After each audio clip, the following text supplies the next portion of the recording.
Bank হিসাব জব্দ করার আগে অবৈধ উপার্জনের সব টাকা সরিয়ে নিয়েছেন প্রধানমন্ত্রীর সাবেক পিয়ন জাহাঙ্গীর।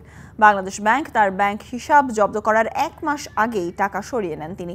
চীন সফর শেষে সংবাদ সম্মেলনে নিজের পিয়নের দুর্নীতির কথা নিয়ে কথা বলার পর আলোচনায় আসা জাহাঙ্গীর পাড়ি জমিয়েছেন বিদেশে। চীন সফর নিয়ে সংবাদ সম্মেলনে নিজের এক সাবেক পিয়নের 400 কোটি টাকার অবৈধ সম্পদের কথা জানান প্রধানমন্ত্রী শেখ হাসিনা। আমার বাসায় কাজ করে গেছে পিয়ন, সে এখন 400 কোটি টাকার মালিক। হেলিকপ্টার ছাড়া চলে না। হ্যাঁ, বাস্তব কথা। কি করে বানালো টাকা?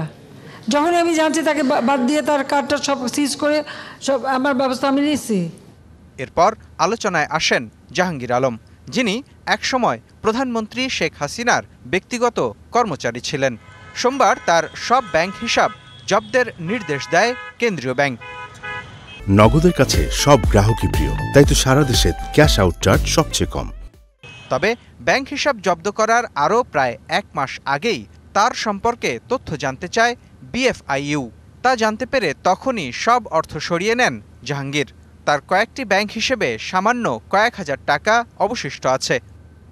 অবৈধ সম্পদ গড়ার অভিযোগে সমালোচিত বেনজির মতিউরের মতোই প্রধানমন্ত্রীর সাবেক এ পিয়নও বিদেশে পালিয়ে গেছেন। মুস্তফা মাহবুব, ডিবিসি নিউজ, ঢাকা।